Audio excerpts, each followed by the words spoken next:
নমস্কার বন্ধুরা, আশা করি সবাই অনেক অনেক ভালো আছেন। আমিও কিন্তু অনেক ভালো আছি। এই দিনটা ছিল শনিবার।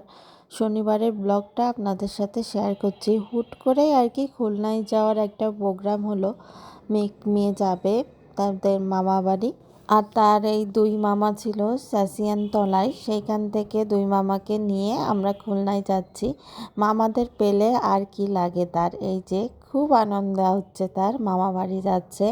আর খুলনায় যে একটা পার্ক আছে, সেই পার্কেও আমরা যাব, সেই প্রোগ্রামই ছিল। তারপরে ওর বাবার চেম্বারের সামনে এসে একটু দাঁড়ালাম। চেম্বারে ওর একটু কাজ ছিল, সেই কাজ সেরে তারপরে রওনা দিলাম। মেয়ে তার মামাদের কাছে ছিল, আর আমরা দুইজন স্বামী স্ত্রী সামনে বসেছিলাম আর একটু ভিডিও করে নিলাম আপনাদের সাথে। প্রথমে আমরা গিয়েছিলাম বটিয়াঘাটা একটা জায়গায়। এইখানে রাস্তাগুলো এত সুন্দর, খুব ভালো লাগছিল দেখতে। আর এখানে একটা রেস্টুরেন্ট আছে, রাজীব হোটেল, সেইখানেই খাওয়া দাওয়া করেছিলাম আমরা দুপুরে।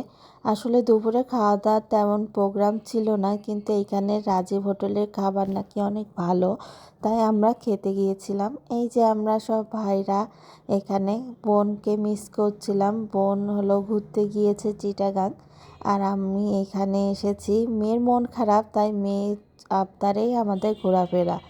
এখানে অনেক রকমের মাংস ছিল, বিশেষ করে হাঁসের মাংসটা অনেক মজা। আর নদীর মাছও ছিল। আমরা হাঁসের মাংসই খেয়েছিলাম। আর বিজয় আর কি হাঁসের মাংস খায় না, তাই খাসির মাংসও খেয়েছিল।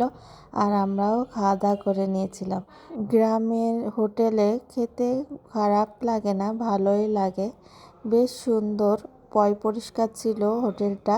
আর এই যে হাঁসের মাংসটা তো খুব ভালো রান্না হয়েছে। পাতাকপিটা ঠান্ডা হয়ে গিয়েছে, তারপরেও কিন্তু অনেক মজা লাগছিল, মনে হচ্ছিল ঘরেরই রান্না।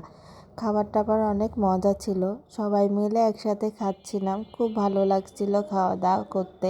আমরা সবাই মিলে একসাথে খাওয়া দাওয়া করলাম। হাঁসের মাংসটা তো খুব মজা ছিল, আপনারা দেখেই বুঝতে পারছেন।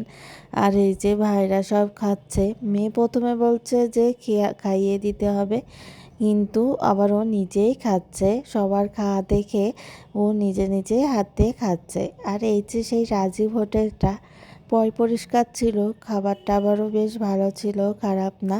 তারপরে আমরা রওনা দিলাম পার্কে যাওয়ার উদ্দেশ্যে। পরবর্তী ব্লগে দেখতে পারবেন কি করলাম।